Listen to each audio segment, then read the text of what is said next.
The whole town laughed at him until winter proved him right.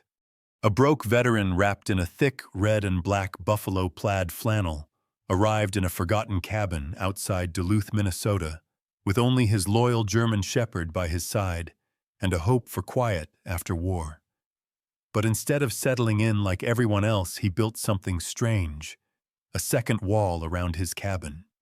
Neighbors called it foolish, a waste of time, a fence around a house. Then the blizzard came. As the wind screamed and temperatures plunged, his dog began to growl, not in fear, but in warning, as if it already knew what the storm was about to reveal. While other homes froze from the inside out, his cabin held a warmth no one could explain. What he built wasn't luck. It wasn't magic. It was an old secret, forgotten, mocked, and underestimated, and it would force an entire town to rethink everything they thought they knew about survival. Before we dive in, tell us where you're watching from. Drop your city, state, or country in the comments below. It's always incredible to see how far these stories travel. Winter pressed down on Duluth, Minnesota, with lake wind sharp as broken glass, and a sky the color of old iron promising snow that would not forgive mistakes. Frank Walker arrived at the edge of town in a dented pickup that rattled like it had learned to survive by refusing to fall apart, the tires crunching over frozen gravel as Lake Superior's wind cut sideways through the pines. He was 71 tall, but slightly stooped, his shoulders still broad beneath a thick red and black buffalo plaid flannel jacket, worn shiny at the elbows, the kind of jacket a man keeps long after fashion forgets him. His face was all planes and lines, sharp cheekbones, a squared jaw softened by a trimmed gray beard, skin weathered the color of old leather. War had shaped his posture and silence more than age ever could. He didn't speak unless there was something worth the air. And when he did, his voice carried the calm weight of someone who had once learned that panic killed faster than bullets. Walking beside him was Rex, a 5-year-old German shepherd, with a thick sable coat dusted with silver along the muzzle, amber eyes always moving, always measuring. Rex walked half a step ahead, ears high-tail steady, the posture of a dog that believed guarding was not a task, but a calling. Frank had bought the abandoned log cabin with the last of his savings, a place others avoided because it sat exposed to lake winds, its logs scarred by decades of storms, its roof sagging like an old soldier's back. To Frank, it felt honest. The cabin didn't pretend to be warm or welcoming, it simply existed, and that was enough. The first week, while neighbors hurried to brace roofs, patch chinking, and stack cords of firewood like offerings to winter, Frank did something that made them stop and stare. Instead of sealing himself inside, he began setting cedar posts in the frozen ground, 12 inches out from the cabin's walls, measuring carefully, plumb bob swinging with slow patience. He worked without haste, gloved hands, steady breath controlled, as if time itself were another enemy best handled calmly. Tom Bennett noticed first. Tom was a stocky man in his late 40s, with a thick neck, ruddy cheeks, and a permanent smirk that came from spending a lifetime believing he'd seen every trick worth seeing. A carpenter by trade, he wore his tool belt like a badge of authority and spoke loudly so others would listen even when they didn't want to. "You building a fence for your house, old man," Tom called out. Laughter riding his words. Others joined in, men bundled in parkas, women pulling scarves tighter as they passed. Frank nodded once in acknowledgement, but didn't stop working. Rex stood nearby, watching the crowd with quiet displeasure, a low rumble forming in his chest whenever someone stepped too close. Frank placed a hand on Rex's neck, feeling the dog's warmth, grounding himself. Inside Frank's mind, the laughter barely registered. He had heard worse things shouted with more hatred and less humor in places far from Minnesota. He remembered nights overseas when the wind found every weakness in a shelter, when cold slid under armor and into bones, when men learned too late that a single barrier was a promise Winter never intended to keep. Those memories didn't come as flashes or nightmares anymore. They lived in him like old scars, reminders that preparation was not paranoia. The second wall rose plank by plank vertical boards, battened tight, a narrow cavity forming between new skin and old logs. Frank left vents beneath the eaves and a careful gap at the base screened against pests, allowing moisture to escape. He filled the space slowly with dry prairie hay and moss gathered from creek banks, packing it loose enough to trap air dense enough to stay put. He worked with the confidence of a man following a map drawn by experience rather than instructions. Sarah McKenna rode past one afternoon and slowed her horse. She was in her early 40s, tall and slim with auburn hair usually braided tight down her back, and pale skin that flushed easily in the cold. As the town's visiting nurse, she carried a canvas medical bag that had seen more kitchens and sick rooms than she could count. Her eyes were observant, thoughtful, the kind that measured people as carefully as pulse rates. She watched Frank work for a moment, curiosity outweighing the chill. "Looks intentional," she said. "Not mocking, just assessing." Frank explained the idea, simply dead air windbreak lessons learned long ago. Sarah nodded slowly. "People forget wind is an enemy all its own," she said, pulling her coat tighter before riding on. Rex watched her go tail, swaying once approving. By late October, the cabin looked like it wore a second skin. The town's comments sharpened as temperatures fell. Some called it wasteful. Others predicted rot mice disaster. Frank listened without reacting. At night he sat by the stove, Rex at his feet, listening to the wind test the outer wall like probing fingers. The sound was different now, muted, broken, robbed of its bite. Frank felt something unfamiliar settle in his chest, not pride but quiet certainty. He thought of the men he'd lost, of how many might have lived if someone had taken an extra day, built one more barrier, refused to hurry. He thought of Rex, found years earlier at a shelter, ribs visible, eyes still trusting. Saving the dog had been easy. Saving oneself was harder, but this felt like a step. The first real storm arrived without ceremony. Snow came sideways, piling against the outer wall, wind screaming like it had a grievance. Frank rose before dawn, added a few logs to the stove, then checked the thermometer he'd hung near the inner logs. The needle held steady. He smiled faintly, the expression brief and private. Outside, Tom Bennett cursed loudly as he trudged past frost clinging to his beard breath, clouding the air. He paused, stared at Frank's cabin, and shook his head. Rex met his gaze through the window eyes, bright, unblinking. Frank knew this chapter of his life would be tested soon. Winter always demanded proof, but standing there in the quiet warmth, he felt ready, not triumphant, not defiant, just prepared. The second wall wasn't a challenge to the town. It was a promise to himself that he would not be caught unguarded again, not by war, not by wind, not by the long, cold silence that followed both. The wind sharpened overnight, not louder, but smarter, finding new angles to press against the cabin as Frank Walker worked in the gray half-light of a Duluth morning. Breath-steady movements, precise the lake air, slicing across his cheeks like a blade that had learned his face. He had learned long ago that cold was not an enemy you fought head-on. It was one that slipped past arrogance and punished shortcuts, and that knowledge lived in his muscles now as much as in memory. Frank moved between the inner logs and the new outer wall with measured patience, packing the cavity, not as one would stuff a mattress, but as one would lay a minefield, carefully, deliberately respecting the invisible forces at play.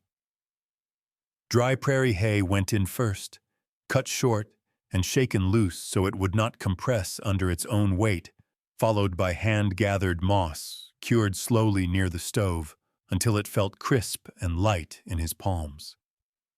He knew from experience that insulation was not about bulk, but stillness, about convincing air to stay where it was put.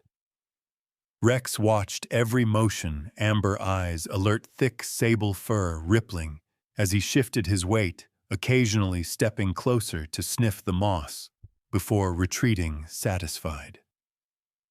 The dog was 5 years old, powerful, but disciplined, his muzzle beginning to show faint silver that mirrored Frank's beard, and like Frank, Rex carried himself with the calm vigilance of one who had once been hungry and would never forget it. As Frank worked, memories surfaced, not dramatic flashes, but quiet fragments that accompanied the rhythm of his hands. A desert outpost with walls too thin, where wind carried sand through seams no one had sealed properly. A winter patrol in the mountains where one poorly placed tarp turned a shelter into a wind tunnel. Men cursing the cold, blaming the weather, never understanding that it was movement, not temperature, that stole warmth from bone and blood. Those lessons had cost lives, and Frank had paid attention. That was the difference between those who survived and those who were remembered. He installed muslin wind checks near the top of the cavity, tacking the fabric carefully so the fill would not settle and create hollow channels where air could circulate. He cut narrow vents beneath the eaves, small enough to block driven snow, but wide enough to let moisture escape because trapped dampness was winter's accomplice. At the base, he left a deliberate gap screened with wire, allowing meltwater a path out instead of up into the walls. Each choice came from an old lesson repurposed for civilian survival, a strange continuity that made Frank pause more than once, resting his hands against the logs, grounding himself in the present. Tom Bennett reappeared late that afternoon, boots crunching loudly, his presence announced before his voice. He leaned against a nearby pine arms, crossed thick beard rimmed with frost, despite the early hour. Up close, Tom's features were blunt, but not unkind, broad nose. Heavy brow, eyes that had learned skepticism the hard way after a failed business years back, had left him bitter and wary of anything that looked like wasted effort. "You really think hay and moss are going to outsmart a Lake Superior winter?" he asked, not laughing this time, just doubtful. Frank didn't stop working. "They don't have to outsmart it," he said calmly. "They just have to slow it down." Tom snorted, but there was hesitation now. Curiosity creeping in where mockery used to sit. Rex lifted his head and fixed Tom with a steady stare, not threatening, just present, reminding him this conversation was being monitored by more than one set of eyes. Later that week, Sarah McKenna returned, this time on foot boots sinking into fresh snow, auburn hair tucked beneath a wool cap. She carried her medical bag in one hand, her other gloved hand brushing frost from her coat as she paused near the outer wall. Sarah was observant by nature, her slim frame belying a resilience built from long days tending to others, and her pale skin bore the faint lines of someone who spent more time outdoors than was healthy. She traced a finger along one of the battens, thoughtful. "You're building an ice house backwards," she said finally, a faint smile tugging at her mouth. Frank glanced at her, surprised but pleased. "That's one way to put it," he replied. Sarah nodded, eyes bright with recognition. She had grown up on a farm where her grandfather stored ice through summer using sawdust and double walls, and the principle was familiar. "People forget old solutions," she said quietly. "They assume new problems need new answers." Frank felt something loosen in his chest at that validation, without spectacle, understanding, without applause. That night, the temperature dropped sharply, the kind of cold that made wood creak and metal complain. Frank banked the stove carefully, placing the logs with the same attention he once gave to cleaning a rifle, then sat at the small table with a notebook he had carried since the war. He began to write, not memories, not regrets, but measurements. Outside temperature. Inside temperature. wind direction, stove load. He did not yet know why he felt compelled to record it, only that numbers had a way of outlasting opinions. Rex lay at his feet, body curved protectively, ears twitching at every shift of wind against the outer wall. Frank listened, noting how the sound changed, now less invasive, more distant, like thunder heard through hills instead of directly overhead. For the first time since arriving, he slept through the night without waking to feed the fire. Morning revealed frost glittering on the outer planks. Snow drifted high against the sacrificial wall, but inside the air held steady, not warm enough to be comfortable, but warm enough to be livable. Frank placed his hand against the inner logs and felt no sting, only cool firmness. He exhaled slowly, a breath he hadn't realized he'd been holding since the first post went into the ground. Outside, voices carried faintly neighbors, arguing with frozen doors, cursing stubborn stoves. Frank did not feel smugness. What he felt instead was a quiet, almost mournful certainty that the lesson would be learned the hard way, as most lessons always were. Rex stood and padded to the window, watching the world with the solemn patience of a sentry, and Frank joined him, resting a hand on the dog's broad back. The second wall was no longer an experiment. It was a line drawn between survival and surrender, and Frank knew winter had only begun to ask its questions. The storm arrived from the lake without ceremony, a wall of white that erased distance and sound, at the same time turning Duluth into a place where the horizon vanished, and the wind learned new ways to speak through pressure and force rather than noise. By mid-afternoon, the snow was no longer falling downward, but sideways, driven by gusts that slammed into buildings like shoulders in a crowd, testing every seam, every careless joint, every assumption men had made about what was good enough.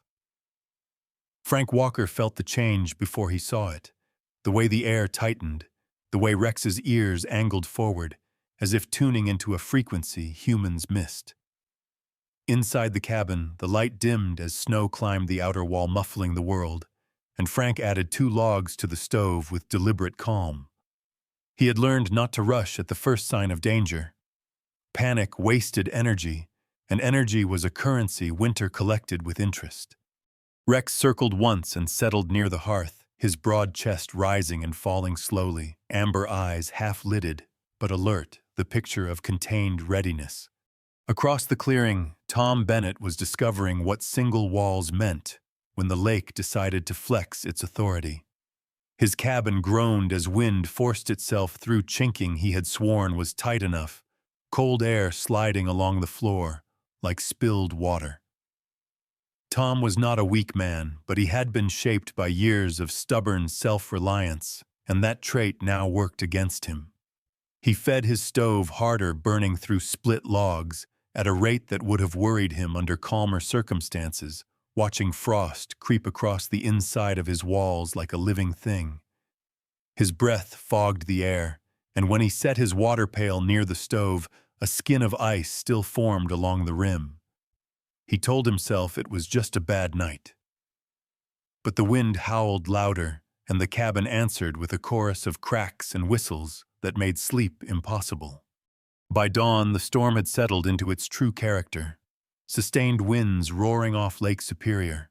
Snow packed so tight it felt carved rather than fallen. Frank woke before first light, not because of cold, but habit. He moved quietly, checking the stove, then reached for the thermometer he had mounted on the inner log wall. The needle hovered steady. He wrote the number down in his notebook, then stepped outside briefly, face wrapped in a scarf, to check the second thermometer mounted near the outer sole. The difference made him pause. He measured again, careful not to let hope rush the process. 21 degrees. He exhaled slowly, not in triumph, but in acknowledgement. The math worked. The old truth held. Inside, Rex stretched luxuriously, the dog's thick coat catching the firelight, radiating comfort in a way that felt almost human. Frank scratched behind Rex's ears, the simple gesture grounding them both. Mid-morning brought the first knock, faint but persistent beneath the wind's roar. Sarah McKenna stood on the porch, snow crusted on her coat, auburn braids stiff with ice. Her cheeks were flushed raw, and her pale skin bore the strain of someone who had been out too long in conditions that did not forgive duty. "I've checked 3 houses," she said once inside, voice tight but controlled. "2 more won't hold temperature through the night." She noticed the warmth immediately, not cozy, but stable, and her eyes flicked to the walls, the ceiling, the stove placement. "It's working," she said quietly, not as praise but as confirmation. Frank nodded. He poured her coffee, the steam rising like proof. Rex watched her carefully, then relaxed, sensing no threat. The storm worsened as the day wore on. Snow buried fence posts and erased paths, and by afternoon Tom Bennett appeared at Frank's door, shoulders hunched, beard-rimed white pride clinging to him as stubbornly as the cold. Up close, his eyes were bloodshot, his hands red and cracked, the skin around his knuckles split from dryness and heat. He tried to make a joke, but it died halfway out of his mouth. Frank let him in without comment. Rex positioned himself between the men for a moment, then stepped aside when Frank placed a steady hand on his back. Tom felt the difference instantly, the way his shoulders dropped, the way his breath slowed despite himself. "How warm is it in here?" he asked, attempting casual curiosity. Frank handed him the notebook. Numbers did not argue. Tom stared at the page longer than necessary, then looked up, something like disbelief softening the edges of his skepticism. They stood together near the inner wall while the storm battered the outer skin. Frank lit a pipe and held it near the logs, watching the smoke barely move. Then he opened the outer door just enough to demonstrate smoke bending sharply. Sideways, ripped away by wind. "Outer wall takes the hit," Frank said evenly. "Inner wall lives in still air." Tom swallowed the lesson, settling in a place deeper than words. Rex lay down again, satisfied, his breathing slow and even, a living contrast to the chaos outside. By nightfall, the storm had claimed its first casualties, not lives, but certainty. Across the clearing, a chair leg snapped in Tom's stove as he returned briefly to his own cabin, to salvage what he could. Sarah moved between houses as long as it was safe, checking fingers, listening to lungs, her tall frame bent against the wind, determination etched into her face. At the Johansson place, she found a young couple with a newborn, both parents pale with exhaustion, the baby's cries thin and weak in air that refused to warm. She did not hesitate. By the time she brought them to Frank's cabin, the room felt smaller, fuller, alive with shared breath and quiet fear. Frank adjusted without complaint, rearranging benches, adding a muslin baffle near the door to create a crude airlock, Rex shifting instinctively to make space, his body heat an unspoken offering. That night, 11 people slept under Frank's roof. The storm screamed and raged, but inside the temperature held. Frank rose twice to feed the stove, far less often than he would have expected with so many bodies drawing warmth. He noted the numbers again before dawn, hands steady despite fatigue. 21 degrees still separated chaos from calm. Tom watched him write, understanding dawning not just about construction, but about character. Excess, he realized, was sometimes just preparation others had not yet needed. When morning came, the storm had not broken, but something else had. The laughter was gone. In its place stood a quiet respect born not from speeches or arguments, but from lived experience. Frank stood by the window with Rex at his side, watching snow swirl endlessly, feeling the weight of responsibility settle heavier than the cold ever could. Winter had asked its question, and the answer was written not in pride, but in numbers, breath, and the steady warmth of a room that refused to surrender. The second storm did not announce itself with drama, but with menace. A deeper cold settling over Duluth like a verdict, the kind that sank into joints and lungs and refused to leave. And by the time night fell, the wind off Lake Superior had learned new ways to pry at human weakness. Frank Walker felt it in the way the cabin seemed to listen more intently to the world outside the outer wall, taking the first blows with dull thuds, while the inner logs remained steady, quiet, almost indifferent. He stood near the stove, shoulders wrapped in the familiar weight of his red and black buffalo plaid flannel, watching Rex pace the length of the room with purpose. The German shepherd moved in slow circuits, nails clicking softly on the floorboards. Amber eyes alert, muzzle silvered with frost that had melted and refrozen as he'd gone in and out earlier. Rex was 5 years old, broad-chested and disciplined, his coat thick enough to hold warmth like a secret. And tonight, his behavior was different, not anxious, not aggressive, but vigilant in a way that reminded Frank of nights before an ambush, when the air itself seemed to hold its breath. Frank fed the stove sparingly, trusting the system he had built, and checked the notebook, where numbers continued to tell the same quiet truth. The knock came after midnight, barely audible beneath the wind's long howl, but Rex heard it instantly, stopping mid-step, head lifting ears forward, a low warning sound rolling from his chest.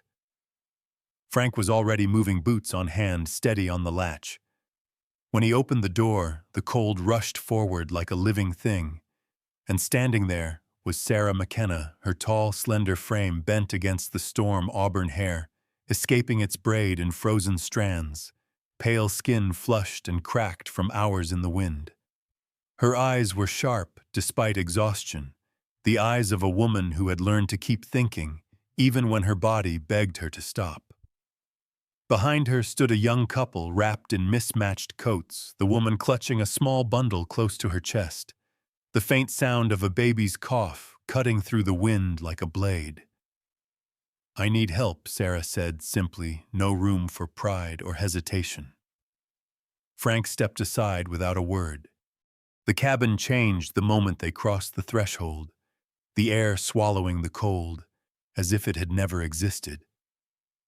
The young mother, Emily Larson, was small and narrow-shouldered, her blonde hair damp with sweat beneath her hat, eyes wide and rimmed red with fear. The baby, barely 3 months old, was too quiet for the conditions, breaths shallow and rattling. Emily's husband, Mark Larson, was tall but painfully thin, dark stubble shadowing his jaw, his hands shaking as he adjusted the blanket, guilt written across his face in the way only new fathers carry it when they believe they have failed at the one job that matters. Rex approached, slowly, sniffed the air, then sat near them, his presence immediate and grounding warmth radiating from his thick fur.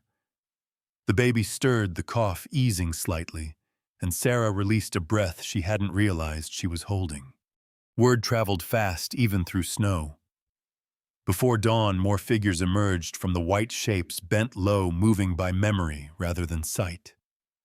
Tom Bennett arrived with his wife and 2 boys, their faces pinched cheeks pale beneath frost, the children's eyes glassy with exhaustion. Tom's usual swagger was gone, replaced by a quiet urgency, his thick hands rough as he ushered his family inside. He did not joke. He did not comment. He simply met Frank's eyes and nodded once, a man acknowledging a debt that had nothing to do with money. Others followed, an elderly couple from the edge of the clearing, a single man whose cabin roof had begun to lift under the pressure of the wind. By sunrise, 11 people filled the small space, bodies close, breaths overlapping, fear slowly loosening its grip as the warmth held. Frank adapted without complaint, moving benches, hanging heavy blankets along the most vulnerable wall, his mind already working several steps ahead. He built a temporary vestibule at the door, using spare boards and canvas, creating a crude airlock that cut the bite of each opening and closing by half. He explained as he worked, not like a teacher, but like a soldier sharing a field fix, short sentences, clear reasons. Wind needs a straight path, he said. You break the path, you break the cold. Tom listened closely, asking questions now, instead of mocking his carpenter's eye, recognizing the logic, even as his pride swallowed hard. Sarah assisted where she could, checking fingers for frostbite, listening to lungs, her slender hands steady despite fatigue. She moved with purpose, auburn braid swinging against her back, the calm authority of someone who knew lives depended on momentum.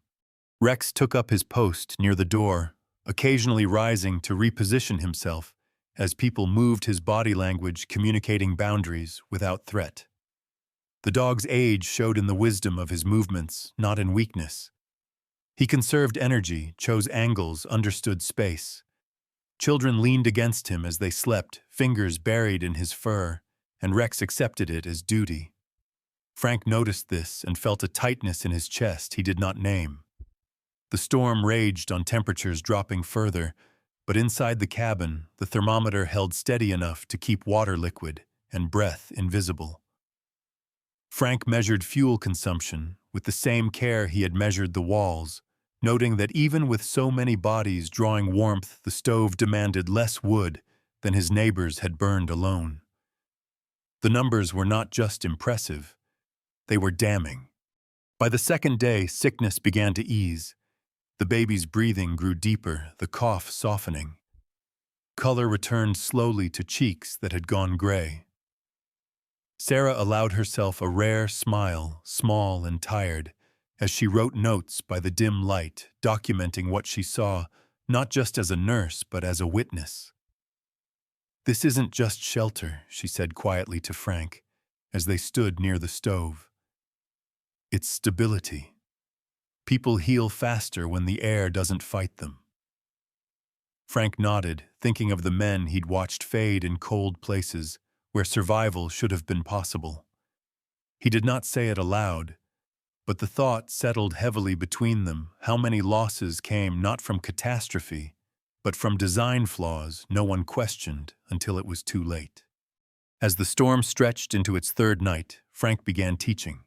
He showed Tom and the others how to rig temporary windbreaks at their own cabins once it was safe to move, how to set boards a foot out from the wall. Stuff the gap with straw, hang blankets inside to trap still air. "It won't be perfect," he said, "but it'll keep you alive." Tom repeated the steps aloud, committing them to memory, the way a man does when he knows mistakes cost more than pride. Outside, the wind screamed its displeasure, but inside, laughter returned in cautious bursts, the sound strange and precious, in a place that had known only tension for days. When dawn finally broke the storm's hold, leaving drifts piled high and silence ringing in its wake, Frank stood at the door with Rex surveying the damage. Roofs sagged, fences vanished, paths erased. But people stood upright, alive, their eyes changed. They did not thank him with speeches or grand gestures. They helped shovel. They carried wood. They asked questions.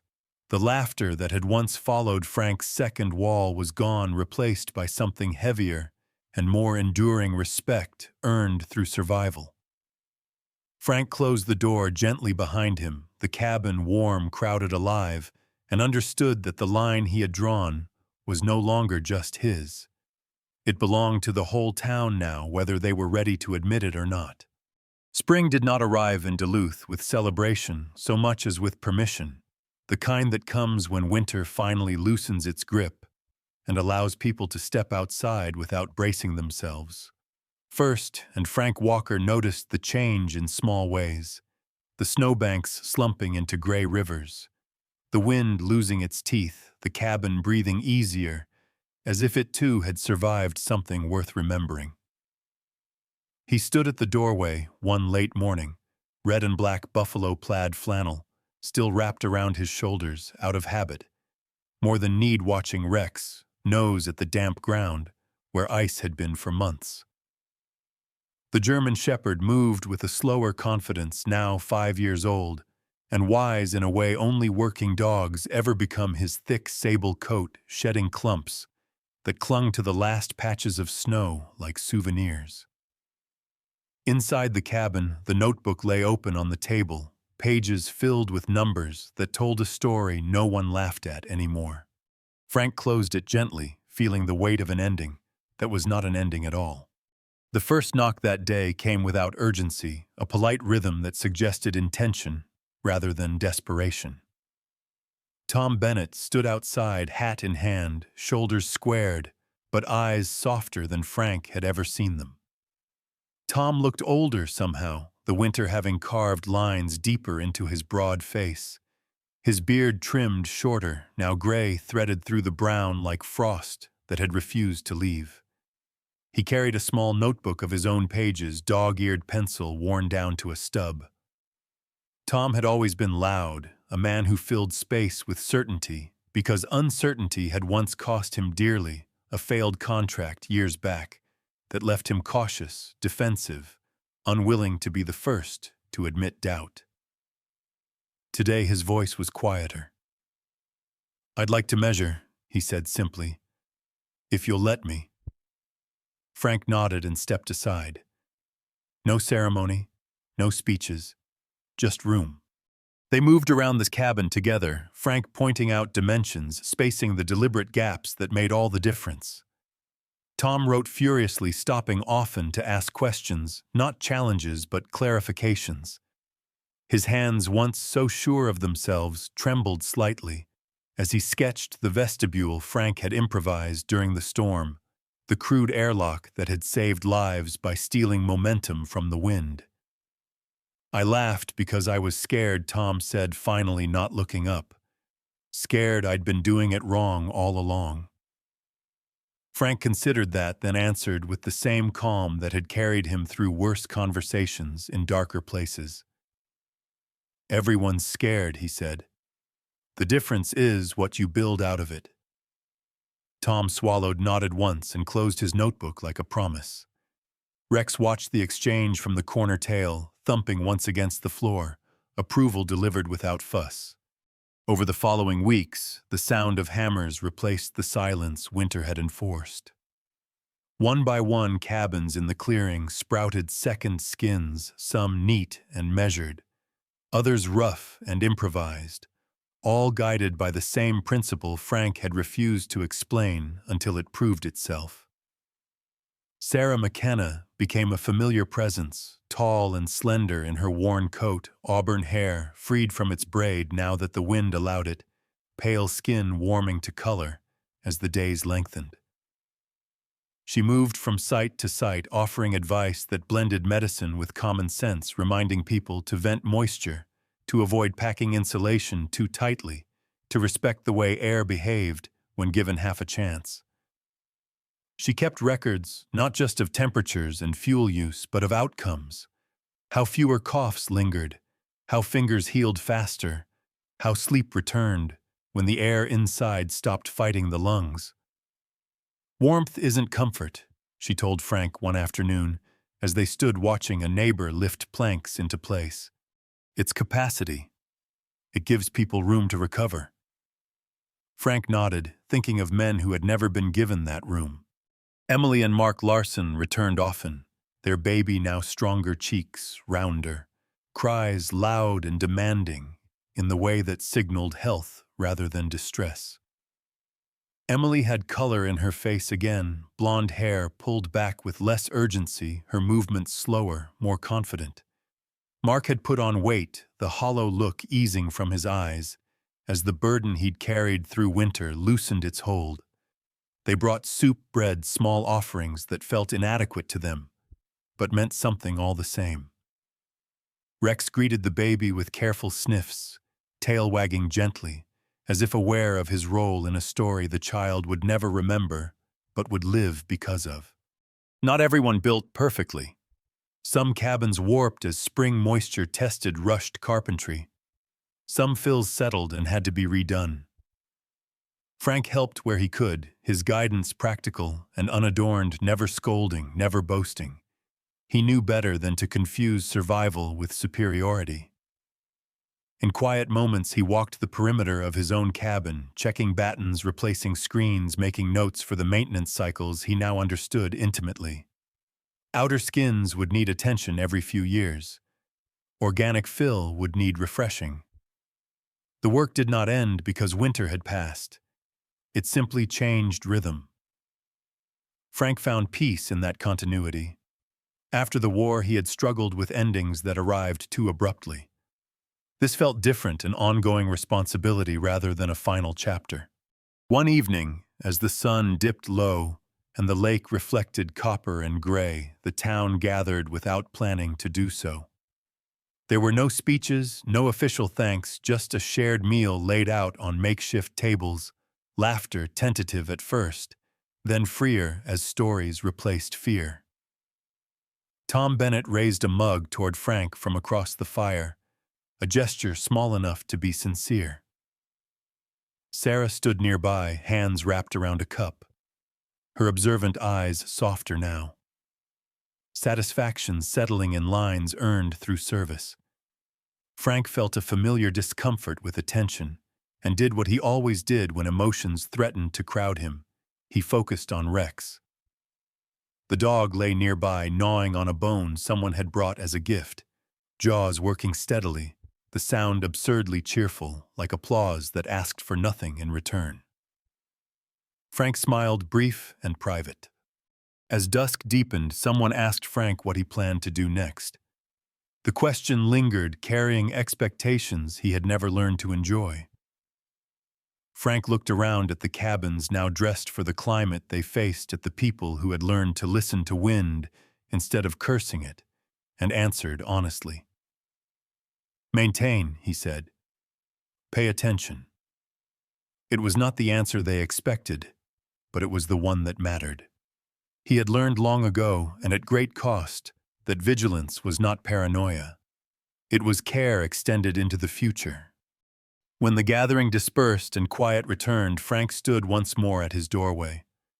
Rex at his side, both of them facing a landscape reshaped by hardship and response. Duluth would forget details in time, stories always blurred at the edges. But certain truths would remain embedded in the wood and air, that excess was sometimes just preparation, misunderstood, that humility could arrive disguised as cold, and that a community could relearn itself if someone was willing to build first and explain later. Frank closed the door gently, the cabin warm behind him, and felt a peace that did not ask to be celebrated. Winter had been answered not with defiance but with understanding, and that he knew was the kind of victory that lasted. In the end, this story was never just about walls or winter. It was about a quiet miracle, the kind that doesn't fall from the sky in a flash of light, but rises slowly through faith, patience, and unseen protection. Sometimes God's hand does not stop the storm. Instead, he teaches someone how to build before it comes. What looked like excess became mercy. What sounded like foolishness became shelter. And what began as one man's preparation became a blessing for many. In our daily lives, we often pray for miracles while ignoring the small wisdom God places in our hands. An idea, a warning, a chance to prepare a moment, to care for others.